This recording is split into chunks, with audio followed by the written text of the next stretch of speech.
ఈరోజు విశ్రాంతి గవిన పాలు పంపు దీవెనలు, విశ్రాంతి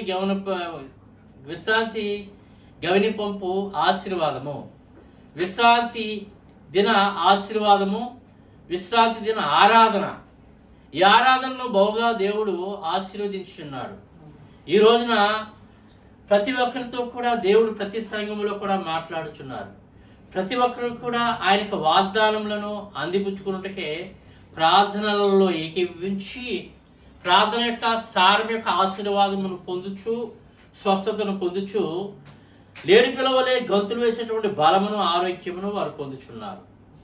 ఈ రోజున దేవుడు మనతో మాట్లాడేటువంటి అంశము, మనం ధ్యానించేటువంటి అంశము, ఈరోజు దేవుడు మనకు అనుకరించినటువంటి వాక్యము యెషయా గ్రంథము 1వ అధ్యాయము 5, 6 ప్రవచనములను మనం ధ్యానించుకుందాం. ఈ 5, 6 ప్రవచనములు ఈ ప్రపంచానికి అనుగ్రహింపబడి ఉన్నాయి. ప్రతి ఒక్కరికి కూడా నేటి కడవరి కాలంలో ఉన్నటువంటి ప్రతి మనిషికి, ప్రతి సమాజమునకు, ప్రతి రాష్ట్రమునకు, ప్రతి జిల్లాకు, ప్రతి దేశమునకు, ప్రతి ఒక్కరికి కూడా ఈ యొక్క వాక్యం యొక్క ధ్యానాంశము ప్రాముఖ్యమైనటువంటి అంశమై ఉన్నది. ఆ రోజుల్లో యెషయా ప్రవక్త ద్వారా ప్రవచన వాక్యమును, స్వస్థత ప్రవచన వాక్య పరిచర్యను, స్వస్థత ప్రవచన వాక్య ఆశీర్వాదములను అనుగ్రహింపజేస్తున్నారు. ఆ రోజున అనుగ్రహింపబడినటువంటి ఆ యొక్క ధ్యానాంశం యొక్క ఆశీర్వాదము కడవరి కాలములో ప్రతి ఒక్కరికి కూడా, రెండవ రాకడ కాలంలో ప్రతి విశ్వాసికి, ఈ ప్రపంచానికి అవసరమై ఉన్నటువంటి అంశమై ఉన్నది. యెషయా గ్రంథం 1వ అధ్యాయము 5, 6 వచనములను మనం గమనించినట్లయితే కనుక ఈ విధంగా వ్రాయబడి ఉన్నది. 5వ ప్రవచనంలో, ప్రతివాడు నడినెత్తిని వ్యాధి కలిగి ఉన్నాడు, ప్రతివాని గుండె బలహీనమయ్యను. ఆ తర్వాత ప్రవచనము ఆ తర్వాత ఉన్నటువంటి వాక్యం గమనించినట్లయితే, అరకాలు మొదలుకుని తల వరకు స్వస్థత కొంచెమైన లేదు, ఎక్కడ చూచిన గాయములు, దెబ్బలు, పచ్చిపుండ్లు, అవి పినబడలేదు, కట్టబడలేదు, తైలంతో మెత్తన చేయబడలేదు. దేవునికి స్తోత్రం, హల్లెలూయా. యెషయా ప్రవక్త దీర్ఘదర్శి. ఆయన శ్రమానుభవం పొందినటువంటి వాడు. యేసుక్రీస్తు ప్రభు వారి గురించి శిలువ చరిత్రను, జన్మ చరిత్రను, సువార్త చరిత్రను, రాకడ చరిత్రను కూడా ముందుగానే బయలుపరిచినటువంటి ప్రవక్త, దీర్ఘదర్శి. జరగబోవు విషయములన్నింటినీ కూడా ఆయన ప్రాచుర్యపరిచి ఉన్నారు యెషయా గ్రంథం ద్వారా. భవిష్యత్తులో జరగబోయేటువంటి అంశముల యొక్క ఆశీర్వాదం కూడా ఆయన అందరికీ కూడా తెలియజేసి ఉన్నాడు. గనుక ఈ యొక్క వాక్యం యొక్క ఆశీర్వాదము, వాక్యం యొక్క స్వస్థత నేటి సంఘములకు అవసరమైనటువంటి తలాంతు అయి ఉన్నది, ఆశీర్వాదమై ఉన్నది, ఒక మెట్టుగానున్నది. దేవునికి స్తోత్రము, హల్లెలూయా. ముందుగానే యెషయా ప్రవక్త ఏమని సెలవిస్తున్నాడంటే, ఏమని చెబుతున్నాడంటే, ఏమని ఆయన యొక్క ప్రవచనమును అనుగ్రహింపజేస్తున్నాడంటే, ప్రతివాడు నడినెత్తిని వ్యాధిని కలిగి ఉన్నాడు. ఏ అంశంలోనూ కూడా, ఏ స్థితిలోనూ కూడా, ఏ ప్రాంతంలోనూ కూడా, ఏ దేశంలోనూ కూడా నెమ్మది లేదు. ఏ దేశంలోనూ కూడా, ఏ కుటుంబంలోనూ కూడా, ఏ విశ్వాసికి కూడా నిలకడ లేదు, ఆరోగ్యము లేదు, బలము లేదు, సత్తువ లేదు. నిస్సత్తువ కలిగినటువంటి దేహములు కలిగినటువంటి విశ్వాసులే. సత్తువు లేనటువంటి విశ్వాసంతో, సత్తువు లేనటువంటి ప్రార్థన చేసేటువంటి విశ్వాసం యొక్క సంఘాలు కనిపిస్తున్నాయి. నిజమైనటువంటి ప్రార్థన యేసుక్రీస్తు ప్రభు వారి చేత అంటగట్టబడినటువంటి ఆయన ఏమంటున్నారు? యేసుక్రీస్తు ప్రభు వారు ఏమంటున్నారు? ద్రాక్షవల్లిని నేను, తీగలు మీరు. ఎవరైతే నాతో అంటగట్టబడి ఉంటారో, ఎవరైతే కనుక ద్రాక్షవల్లితో తీగలు అంటగట్టబడి ఉంటాయో, ఆ తీగలలోనికి ద్రాక్షవల్లి యొక్క సారము వెళుతుంది, ద్రాక్షవల్లి యొక్క సత్తువ వెళుతుంది, ద్రాక్షవల్లి యొక్క బలము వెళుతుంది. కానీ ఎంతమంది, ఎన్ని సంఘాలు ఈ కడవరి కాలంలో నిజముగా రూఢిగా వారి యొక్క శోధనలలో, వారి యొక్క శ్రమలలో, వారికి అనుగ్రహింపబడినటువంటి కష్టములలో, వారు పొందుచున్నటువంటి నష్టములలో, కన్నీళ్లలో, వేదనలో ఆయన చేత అంటగట్టబడి ఉన్నారు. ఎంతమంది ఆ దారి నుంచి పక్కకు తొలగిపోకుండా ఆయన వెంటే నడుచుచున్నారు. గొర్రెల కాపరి యొక్క స్వరమును ఎంతమంది వినుచున్నారు? గొర్రెల కాపరి యొక్క స్వరములో ఉన్నటువంటి స్వస్థతను ఎంతమంది తెలుసుకుంటున్నారు? గొర్రెల కాపరి యొక్క పిలుపును ఎంతమంది గైకొంటున్నారు? ఎంతమంది వింటున్నారు? ఎంతమంది తెల్లవారుజామున 2 గంటలకు లేచి ప్రార్థన చేయుచున్నారు, సన్నిధిని చేయుచున్నారు? బైబిల్ మిషన్లో ఉన్నటువంటి విశ్వాసులైనటువంటి వారికి ఆత్మీయ తండ్రి గారైనటువంటి శ్రీ మొగమూరు దేవదాసయ్య గారు తెల్లవారుజామున చేసినటువంటి సన్నిధిని నేర్పి ఉన్నారు. తెల్లవారుజామున 2 గంటలకు లేచి మోకాళ్ళుని 1 గంట ప్రార్థన చేసినట్లయితే కనుక గృహంలో ఉన్నటువంటి శ్రమలన్నీ కూడా తొలగిపోతాయి. మార్గంలో నిలిచినటువంటి శ్రమలన్నీ కూడా తొలగిపోతాయి. మీరు చేసేటువంటి కృషిలో ఉన్నటువంటి నష్టములు, కష్టములన్నీ కూడా తొలగిపోతాయి. ప్రతి కుటుంబంలో ఉన్నటువంటి కన్నీళ్లు, వేదనంతా కూడా తొలగిపోతాయని దైవజనుడు దేవదాసయ్య గారు బోధించున్నారు. ఇదే నిజమైనటువంటి రాకడ ప్రార్థన, ఇదే నిజమైనటువంటి రాకడ విశ్వాసము, ఇదే నిజమైనటువంటి ప్రార్థన ఆశీర్వాదము. పెళ్లి కుమార్తెకు అనుగ్రహింపబడినటువంటి సింహాసనము, పెళ్లి కుమార్తెకి ఏమైనటువంటి పెళ్లి కుమార్తె వస్త్రముల యొక్క ఆశీర్వాదము, పెళ్లి కుమార్తెకు అనుగ్రహింపబడినటువంటి జీవకిరీటం యొక్క ఆశీర్వాదమై ఉన్నది. కాబట్టి విశ్వాసులైనటువంటి వారు తప్పిపోకూడదు. విశ్వాసులైనటువంటి వారు వెనుకడుగు వేయకూడదు. విశ్వాసులైనటువంటి వారు తమ దారిని విడిచి వేరే మార్గంలోనికి వెళ్ళిపోకూడదు. యేసుక్రీస్తు ప్రభువు వారు చెబుతున్నటువంటి మాట ఏమిటంటే, నేనే మార్గమును, సత్యమును, జీవమునై ఉన్నాను. నా మార్గంలో నడిచినట్లయితే నా యొక్క జీవమును మీరు పొందుతారు. నా యొక్క మాటను మీరు విన్నట్లయితే కనుక నా జీవమును మీరు పొందుతారు. నా యొక్క మాటలో నిలిచి, నా ప్రార్థనలో నిలిచి, నా యొక్క మోకాల ప్రార్థనను మీరు అనుసరించినట్లయితే కనుక, సన్నిధిని అనుసరించినట్లయితే కనుక, శిలువ వైపు చూచినట్లయితే కనుక సింహాసనము అనుగ్రహింపబడుతుంది. శ్రమల సింహాసనము పోతుంది, ఆశీర్వాద సింహాసనం అనుగ్రహింపబడుతుంది. అనారోగ్య సింహాసనం పోతుంది, ఆరోగ్య సింహాసనము అనుగ్రహింపబడుతుంది. వ్యాధుల సింహాసనం పోతుంది, స్వస్థత సింహాసనము అనుగ్రహింపబడుతుంది. దేవునికి స్తోత్రము, హల్లెలూయా. కాబట్టి ప్రతివాడు నడినెత్తిని వ్యాధి కలిగి ఉన్నాడు. మందలో నిలిచినట్లయితే కనుక భాగ్యము, మందలో నిలిచినట్లయితే కనుక ఆశీర్వాదము, మంద వెంటే నడిచినట్లయితే కనుక మంద యొక్క సంపూర్ణ ఆరోగ్య సమానుభవం అనుగ్రహింపబడుతుంది. మందను విడిచినట్లయితే కనుక ఏమీ రాదు. మందను విడిచినట్లయితే కనుక, తప్పిపోయినట్లయితే కనుక ఏమీ రాదు. తప్పిపోయినట్లయితే కనుక భాగ్యం లేదు. తప్పిపోయినట్లయితే కనుక స్వస్థత లేదు. తప్పిపోయినట్లయితే కనుక ఏడంతల ఫలింపు స్థితి లేదు. తప్పిపోయినట్లయితే కనుక 100 ఆశీర్వాద ఫలింపు స్థితి లేదు. కాబట్టి తప్పిపోకూడదు. ఆయన మార్గంలోనే నిలిచి ఉండాలి. ఆయననే వెంబడించాలి. ఆయన వైపే చూడాలి. ఆయన హస్తం వైపే చూడాలి. ఆయన అనుగ్రహించు స్వస్థత వైపే చూచినట్లయితే గనక సమస్త ఆశీర్వాదములను కూడా అనుగ్రహింపబడతాయని దేవుడు ఈ యొక్క వాక్యం ద్వారా సెలవిస్తున్నారు. మరి ఎవరు తప్పిపోయారు? దేవుని జనాంగమైనటువంటి, దైవ సంబంధ జనాంగమైనటువంటి, ఆశీర్వాద సంతతి అయినటువంటి ఇశ్రాయేలు జనాంగం తప్పిపోయినది. ఆయన యొక్క మేలును పొంది ఉన్నారు. ఆయన అనుగ్రహింపజేసినటువంటి ఆశీర్వాదములను పొంది ఉన్నారు. ఆయన అనుగ్రహింపజేసినటువంటి వ్యాపారముల యొక్క అభివృద్ధిని పొంది ఉన్నారు. ఆయన అనుగ్రహింపజేసినటువంటి జ్ఞానము, పాండిత్యం యొక్క అభివృద్ధిని పొంది ఉన్నారు. అవి పొందిన తర్వాత వారు బహుగా ఆశీర్వదింపబడిన తర్వాత దేవుణ్ణి మర్చిపోయారు. దేవునికి ఆరాధన మర్చిపోయారు. దేవునికి స్తుతిని మర్చిపోయారు. దేవుని స్తోత్రించుట, దేవుని కీర్తించుట, దేవుని కొరకు గానము చేయటం మర్చిపోయారు. కాబట్టి ఏమొచ్చింది చెప్పండి? వారికి కీడు వచ్చింది. వారికి ఏమొచ్చింది చెప్పండి? నష్టం వచ్చింది, కష్టం వచ్చింది, శోధన వచ్చింది, వేదన వచ్చింది. ఈ నష్టములో, ఈ కష్టములో, నష్టములో ఎవరైతే ఆయనకి జ్ఞానము కలిగి తిరిగి ఆయన వైపు చూస్తారో, ఆయన స్వస్థత వైపు చూస్తారో, ఆయన ముఖం వైపు చూస్తారో, వారికి అందరికీ కూడా దేవుని యొక్క స్వస్థత ఆరోగ్యింపబడును. అందుకే ఏమంటారంటే కనుక ప్రతివాడు నడినెత్తిని వ్యాధి కలిగి ఉన్నాడు.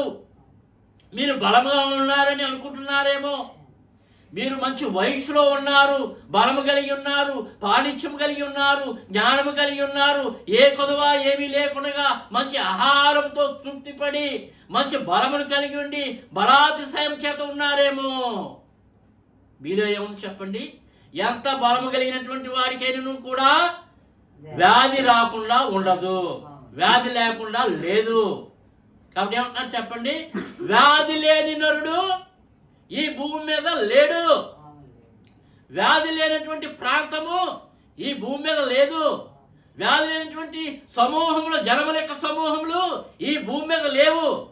మీరు దేని వల్ల అతిశయించాలంటే మిమ్మల్ని రక్షించేటువంటి, మీకు స్వస్థత అనుగ్రహింపజేసేటువంటి, మిమ్మల్ని నడిపించేటువంటి ప్రభువును బట్టి అతిశయించాలి, కానీ మీ బలమును బట్టి అతిశయింపకూడదు. కాబట్టి ఇక్కడ ఏమని రాయబడింది చెప్పండి? ప్రతివాడు నడినెత్తిని వ్యాధిని కలిగి ఉన్నాడు. తలంపుల్లో వ్యాధి, చూపులో వ్యాధి, ఆలోచనల్లో వ్యాధి, నరకలో వ్యాధి, కృషిలో వ్యాధి, సమస్త అంశంలోనూ కూడా నరుడు చేసినటువంటి అంశములలో అతడు వ్యాధిని కలిగి ఉన్నాడు. కనుక ఇక్కడ ఎవరు రాయబడి ఉందంటే ప్రతివాడు నడినెత్తిని వ్యాధిని కలిగి ఉన్నాడు. తప్పిపోతే వ్యాధి, తప్పిపోతే నష్టము, తప్పిపోతే కష్టము, తప్పిపోతే దుఃఖము, తప్పిపోతే శ్రమలు పాలైపోతారు. దైవజనుడు దేవదాసాయి గారు ఒక మాట చెప్తున్నారు. నమ్మితే విన్నట్లయితే కనుక ఏం చెప్పండి? 7 ఏండ్లు చెక్కులు ఆశీర్వాదము, బ్యాంకు చెక్కులు అనుగ్రహింపబడతాయి, బ్యాంకు ఆశీర్వాదము అనుగ్రహింపబడుతుంది, బ్యాంకు బ్యాలెన్స్ అనుగ్రహింపబడుతుంది, బ్యాంకు సంపద అనుగ్రహింపబడుతుంది. ఏ బ్యాంక్ ఇది? భూలోకంలో ఉన్నటువంటి బ్యాంకు కాదు. భూలోకంలో ఉన్నటువంటి బ్యాంకులన్నింటినీ కూడా అనేక పేర్లు పెడతారు. ఇది పరలోక బ్యాంకు. పరలోకంలో ఉన్నటువంటి ధననిధిని ఆయన అనుగ్రహింపజేస్తాడు. ఆయన యొక్క మాట విన్నట్లయితే కనుక పరలోక స్వస్థతను ఆయన అనుగ్రహింపజేస్తాడు. అందుకే ఆయన ఏమంటున్నారు చెప్పండి? పరమ వైద్యుడు, రోగులకు పరమ వైద్యుడు, స్వస్థత అనుగ్రహింపజేసినటువంటి ఏం చెప్పండి? ఏంటి? ఘనత వహించినటువంటి వైద్యుడు, పేరు కలిగినటువంటి వైద్యుడు ఈయనే. ఈ వైద్యుని మించి ఏ వైద్యుడు కూడా ఈ భూమి మీద లేదు. ఈ వైద్యుని మించినటువంటి జ్ఞాని, ఈ వైద్యుని మించినటువంటి ఈ పాండిత్యం కలిగినటువంటి మరి జ్ఞాని ఏ వైద్యుడు కూడా ఈ భూమి మీద లేడు. ఆయనే చూడాలి, ఆయనే ఆశీర్వదించాలి, ఆయనే స్వస్థతను పంపించాలి. అందుకే ఏమంటారు చెప్పండి? నిన్ను స్వస్థపరచు యెహోవాను నేనే. నిర్గమాకాండంలో చెప్తున్నాడు ఆయన, 15వ అధ్యాయం 27. నిన్ను స్వస్థపరచు యెహోవాను నేనే. కాబట్టి దారి తప్పిపోకూడదు, ఆయన వైపే చూడాలి, ఆయన మార్గంలోనే నిలిచి ఉండాలి. దారి తప్పిన గొర్రెను నేను, దారి కానక తిరుగుచున్నాను. దారి తప్పిన గొర్రెను నేను, దారి కానక తిరుగుచున్నాను. కరుణించుమా యేసు కాపాడుమా, కరుణించుమా యేసు కాపాడుమా. నీ తట్టు కనులెత్తుచున్నాను, నేను నీ తట్టు కనులెత్తుచున్నాను. ఆకాశమందున్న ఆసీనుడా, నీ తట్టు కనులెత్తుచున్నాను, నేను నీ తట్టు కనులెత్తుచున్నాను. గాయపడిన గొర్రెను నేను, బాగు చేయుమా పరమ వైద్యుడా. దారి తప్పిన గొర్రెను నేను, బాగు చేయుమా, పాడుమా. కరుణించుమా, నన్ను కాపాడుమా, కరుణించుమా, నన్ను కాపాడుమా. నీ తట్టు కనులెత్తుచున్నాను, నేను నీ తట్టు కనులెత్తుచున్నాను. ప్రతివాడు నడినెత్తిని వ్యాధి కలిగి ఉన్నాడు, ప్రతివాని గుండె బలహీనమయ్యను. రెండవ ప్రవచనాన్ని చూసుకుంటే ప్రతివాని గుండె బలహీనమైనను. ప్రతి ఒక్కరూ ఏమనుకుంటున్నారు? బలము కలిగినటువంటి వారిగా ఆలోచించుకొనిచున్నారు, బలమైనటువంటి వారిగా ఆలోచించుకుంటున్నారు. వారి యొక్క ఆలోచనలో జ్ఞానంలో ఉన్నటువంటి అంశమేమనగా నేను బలమైనటువంటి వాళ్ళను అని అనుకుంటున్నారు. కానీ ఇక్కడ వాక్యం ఏమని బోధిస్తుందంటే కనుక ప్రతివాని గుండె బలహీనమయ్యెను. ఎవరికి కూడా స్వస్థత లేదు, ఎవరికి కూడా బలము లేదు, ఎవరికి కూడా ఏ విధమైనటువంటి ఆరోగ్యము లేదు. అందరిలోనూ కూడా అనారోగ్యము ఉన్నది, అందరిలోనూ కూడా అనారోగ్యము కనిపించుచున్నది. ప్రతి ఒక్కరిలోనూ కూడా అనారోగ్యము బయలుపరచబడుచున్నది. కాబట్టి దేవుని వైపే చూడాలి, దేవుని స్వస్థత వైపే చూడాలి, దేవుని యొక్క హస్తం వైపు చూడాలి. దేవుని ముఖం వైపు, దేవుని స్వస్థత వైపు, దేవుని యొక్క హస్తం వైపు చూసినట్లయితే కనుక పూర్ణ స్వస్థత అనుగ్రహింపబడును. 6వ వచనాన్ని గమనించినట్లయితే అరకాలు మొదలుకొని తల వరకు స్వస్థత కొంచెమైన లేడు.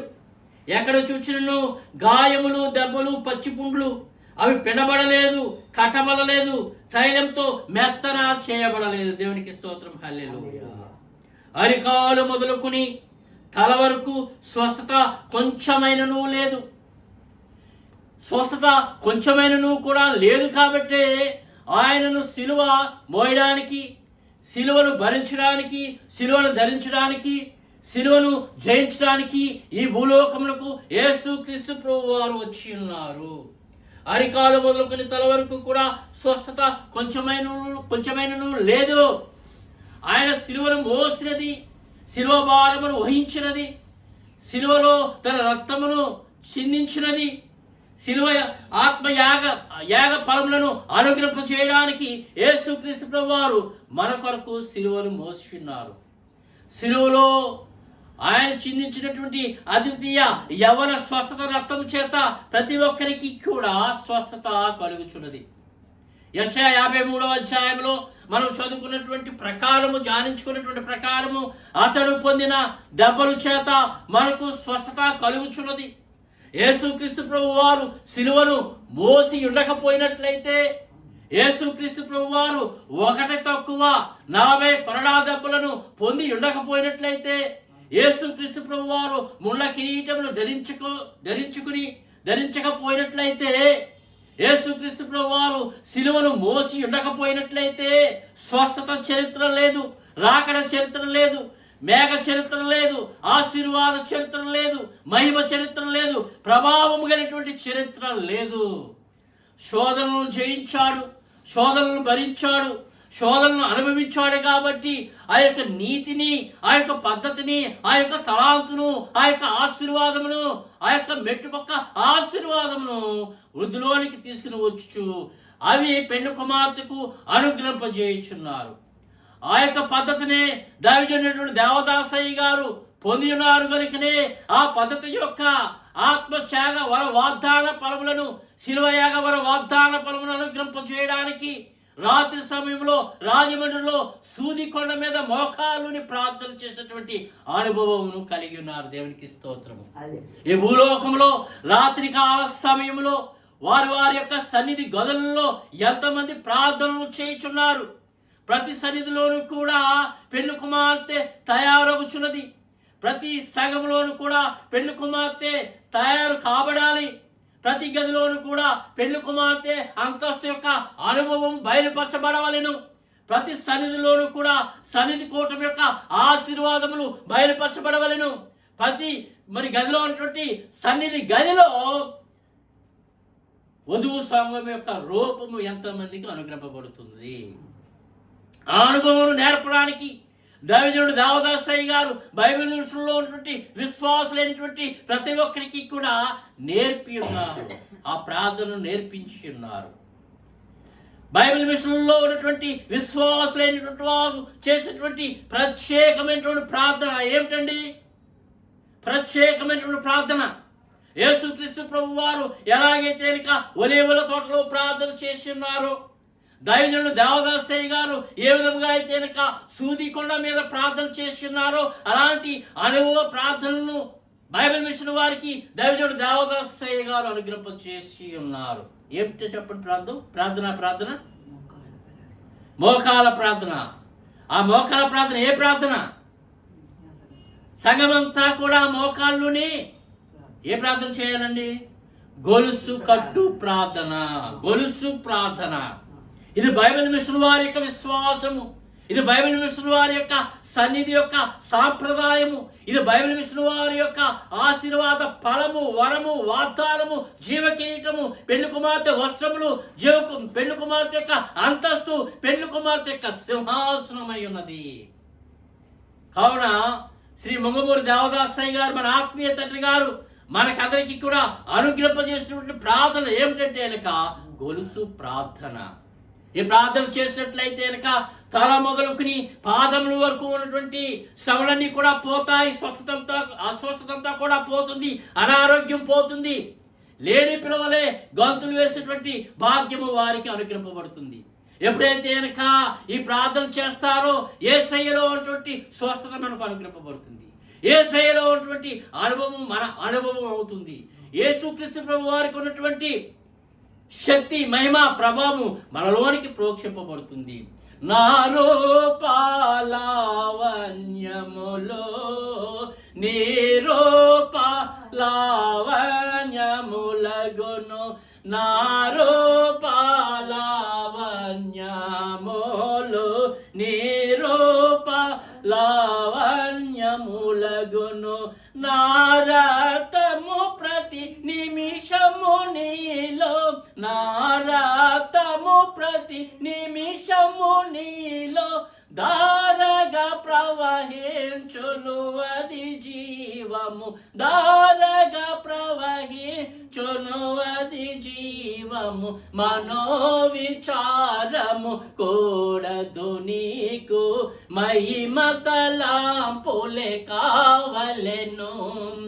దిన క్రమాన శాంతి గుణంబులు, దిన క్రమాన శాంతి గుణంబులు దీనులకిచ్చు చొందును. మనోవిచారము కూడదు నీకు, మహిమ తలాంపులే కావలెను. దేవునికి స్తోత్రము. హల్లెలూయా. కాబట్టి మోకాల ప్రార్థన, గొలుసు ప్రార్థన చేసినట్లయితే ఆయన ప్రార్థనలో లీలమైనట్లయితే దైవజనుడు చూపించిన మార్గంలో ప్రవేశించినట్లయితే, ప్రయాణించినట్లయితే ఏమని రాయబడి ఉంది ఇక్కడ? ఏమని రాయబడింది చెప్పండి? అరికాలు మొదలుకొని తల వరకు స్వస్థత కొంచెమైనా లేదు. ఆ అస్వస్థతనంతా కూడా తీసివేస్తాడు. నీరసమునంతా కూడా తీసివేస్తాడు. నిశ్శబ్దమునంతా కూడా తీసివేస్తాడు. విశ్వాసుల యొక్క శరీరంలో ఉన్నటువంటి షుగరు, విశ్వాసుల యొక్క శరీరంలో ఉన్నటువంటి బీపీ, విశ్వాసుల శరీరంలో ఉన్నటువంటి ఆస్తమా, విశ్వాసుల శరీరంలో ఉన్నటువంటి భయంకరమైన రోగములన్నింటినీ కూడా ఆయన తీసివేస్తాడు. దేవునికి స్తోత్రము. హల్లెలూయా.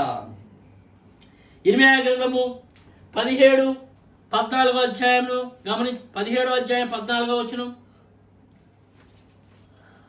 ఇర్మీయా గ్రంథము 17-14.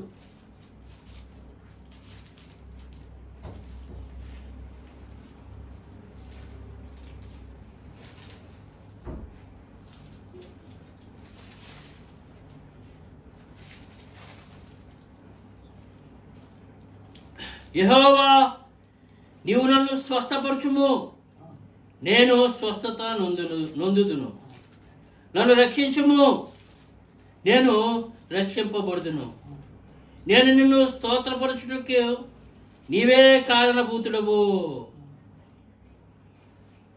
యెహోవా, నీవు స్వస్థపరిచినట్లయితే నేను స్వస్థపరచబడతాను. నీవు నన్ను రక్షించినట్లయితే నేను రక్షింపబడతాను. నన్ను రక్షించడానికి, నన్ను స్వస్థపరచడానికి ఈ లోకంలో, ఈ భూలోకంలో ఎవరూ లేరు.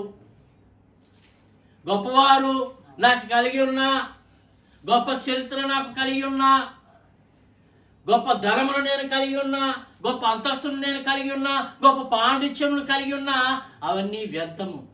నీ శిలువ ముందర వ్యర్థము, నీ ఆశీర్వాదం ముందర వ్యర్థము, నీ యొక్క బలిపీఠము ముందర అవన్నీ కూడా వ్యర్థమై ఉన్నవి.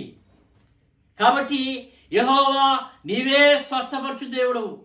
నీవు స్వస్థపరచబడితేనే, నీవు స్వస్థపరిస్తేనే నేను స్వస్థపరచబడతాను. నీవు నన్ను రక్షించగలిగితేనే నేను రక్షింపబడతాను. వేరెవరు కూడా నన్ను స్వస్థపరచలేరు. వేరెవరు కూడా నన్ను రక్షింపలేరు. నీవే రక్షించు దేవుడివై ఉన్నావు, నీవే స్వస్థపరచు దేవుడివై ఉన్నావు ప్రభువా.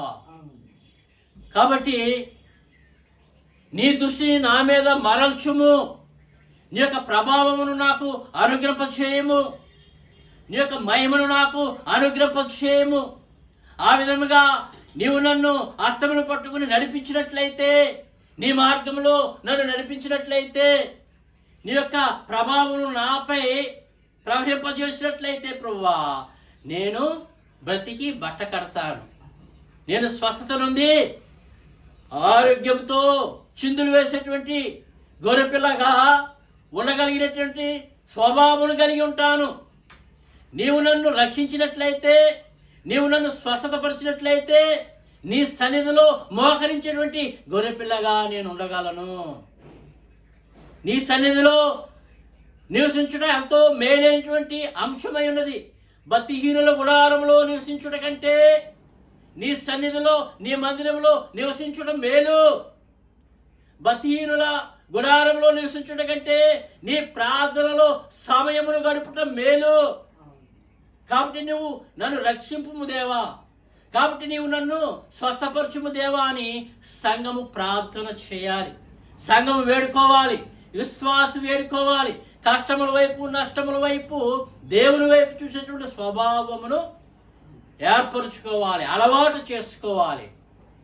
ఆకాశమంతా కూడా పెను తుఫాను మూగినప్పుడు, ఆకాశమంతా కూడా గాలితో నింపబడి ఉన్నప్పుడు, భయంకరమైనటువంటి ఈదురుగాలులు ఆకాశంలో వీస్తున్నప్పుడు, భయంకరమైనటువంటి వర్షము, తుఫాను ఆకాశంలో నుంచి వస్తున్నప్పుడు గ్రంథం ఏం చేస్తుందంటే కనుక ఆ మేఘముల మీదకి వెళ్ళి ఆ మేఘముల పైగుండా తన యొక్క రెక్కలను చాచి అది ఎగురుతుంది. దేవునికి స్తోత్రం, హల్లెలూయా.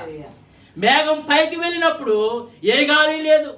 మేఘం పైకి ఎగిరడానికి ప్రయత్నం చేసినప్పుడు ఏ శోధన లేదు, ఏ శ్రమ లేదు, ఏ తుఫాను కూడా ఆ గ్రద్దను ఏమీ చేయలేదు, ఏ శోధన కూడా ఆ గ్రద్దను ఏమీ చేయలేదు, ఏ మరణము కూడా ఆ గ్రద్దను నేలకి విసిరి కొట్టలేదు. ఎందుకంటే మేఘముల మీద ఎగురుచున్నటువంటి గ్రద్ద. అలా ఉండే ప్రార్థనటువంటి మేఘముల మీద ఎగిరేటువంటి కృపను కలిగి ఉండాలి విశ్వాసులైనటువంటి వారు. ప్రార్థనటువంటి మేఘాలను ఆసరా చేసుకోవాలి.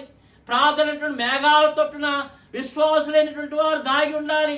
ప్రార్థనటువంటి మేఘమును చుట్టుకోవాలి. అదిగే ప్రకటన గ్రంథంలో ఏమని వ్రాయబడి ఉందంటే కనుక, నీతి సూర్యుని ధరించినటువంటి స్త్రీ, 12 కిరీటములు ధరించినటువంటి స్త్రీ, 12 నక్షత్రములు కలిగినటువంటి కిరీటములు ధరించినటువంటి స్త్రీ, చంద్రుని తన పాదముల కింద ఆదివి పట్టినటువంటి స్త్రీ అని సంఘముల గురించి, వధువు సంఘముల గురించి అక్కడ తెలియజేస్తున్నారు.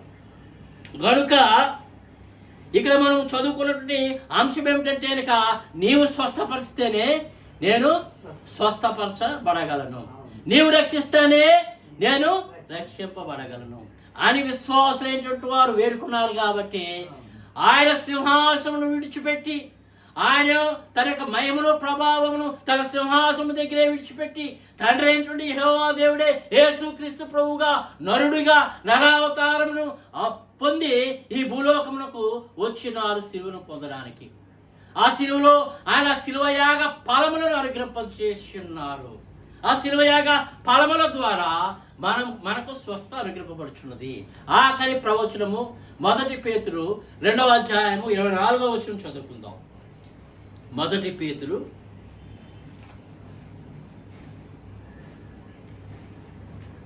మొదటి పేతురు రాసినటువంటి పత్రిక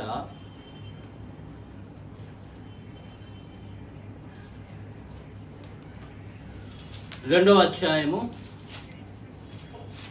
24వ వచనం.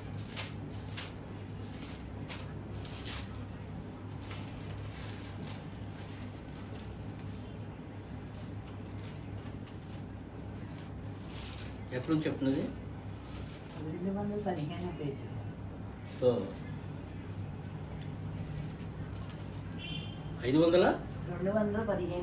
మొదటి పేతురు చదవండి, చదవగలరా?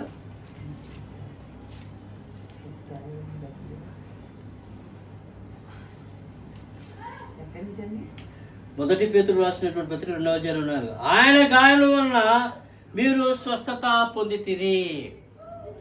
మొదటి పేతురు 2వ అధ్యాయం 24వ వచనంలో ఆయన గాయముల వలన, యేసుక్రీస్తు ప్రభువు వారు పొందినటువంటి గాయముల వలన మీరు స్వస్థతను పొందితిరి. నీవు రక్షిస్తేనే నేను రక్షింపబడతాను. నీవు స్వస్థత అనుగ్రహింపజేస్తేనే, దయచేస్తేనే నాకు స్వస్థత. నీవు నా వైపు చూస్తేనే నాకు కృప, నాకు ప్రేమ, నాకు సింహాసనము, నాకు పెండ్లి కుమార్తె యొక్క వస్త్రము, నాకు పెండ్లి కుమార్తె యొక్క కళ, నా కుటుంబంతో కూడా ఆశీర్వదింపబడుతుంది. నీవు నా వైపు దృష్టించకపోయినట్లయితే ఇవన్నీ కూడా నాకు రావు. ఇవన్నీ కూడా నాకు రావాలంటే నీవు నన్ను దృష్టించడం మాత్రమే కాకుండా నీ సిలువను నీవు మోయాలి. నువ్వు సిలువను మోసినట్లయితే కనుక నీ సిలువను నేను కూడా మోసేటువంటి శక్తిని కలిగి ఉంటాను. ఎవడైనా నన్ను వెంబడించవాలంటే నా సిలువను ఎత్తుకుని నన్ను వెంబడించవాలి. దేవునికి స్తోత్రము, హల్లెలూయా. కాబట్టి ఆయన సిలువలో మన కొరకు పంచగాయములను పొంది ఉన్నారు. ఆయన సిలువలో మన కొరకు పంచగాయములను పొంది ఉన్నారు. 2 చేతుల్లోనూ 2 గాయాలు, 2 కాళ్ళలోనూ 2 గాయాలు, ప్రక్కలో గాయము. ఈ పంచగాయముల ద్వారా స్వస్థత మనకు అనుగ్రహింపబడుచున్నది. అందుకే దేవదాసయ్య గారు, దైవజనుడు దేవదాసయ్య గారు ఏమంటున్నారంటే, తలపై కిరీటంబు తగిలించి అదుమగా,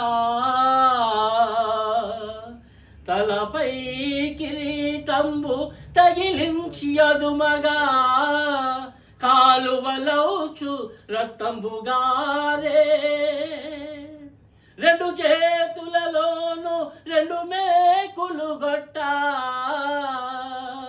2 చేతులలోను 2 మేకులు గొట్ట, కాలువలౌచు రక్తంబుగారే, బల్లెంబుతో బడువ ప్రకలో నుండి, బల్లెంబుతో బడువ ప్రకలో నుండి, కాలువలౌచు రక్తంబుగారే, మేఘాలు జతపర్చి మేకుతో గొట్టంగా, మేఘాలు జతపర్చి మేకుతో గొట్టంగా, కాలువలౌచు రక్తంబుగారే, నోరిగిరే మంచి నీలియరైరకట, తన అమూల్య రక్తము మన దాత్రి జనుల పాప నివృత్తికై చిందే, దీనిని జానింప శక్తులు తేజరిల్లు,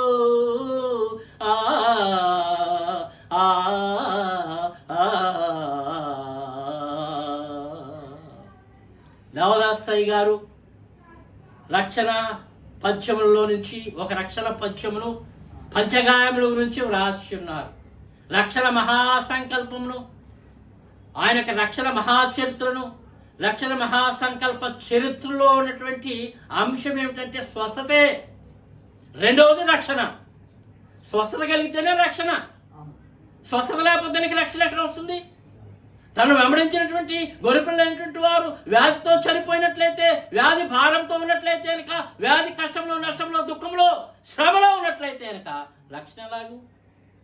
కాబట్టి ముందర స్వస్థత కావాలి, స్వస్థత ద్వారా రక్షణ కావాలి, రక్షణ ద్వారా జీవ కిరీటం కావాలి, జీవ కిరీటం ద్వారా ఆశీర్వాద సింహాసనం మీదకి వెళ్ళగలగాలి. దేవునికి స్తోత్రము, హల్లెలూయా, హల్లెలూయా. ఈ చిన్న వాక్యము దేవుడు దీవించి ఆశీర్వదించి అటు కృపను మానవులైనటువంటి వారికి అందరికీ అనుగ్రహింపజేయరు గాక. స్వస్థతను అనుగ్రహింపజేసి గొర్రె పిల్లల వలె గొంతులు వేసేటువంటి ఆరోగ్యమును, శక్తిని, మహిమ ప్రభావములను అనుగ్రహింపజేసి రాకడకు ఆయత్తపరచును గాక. ఆమేన్. మరణాత మరణాత మరణాత.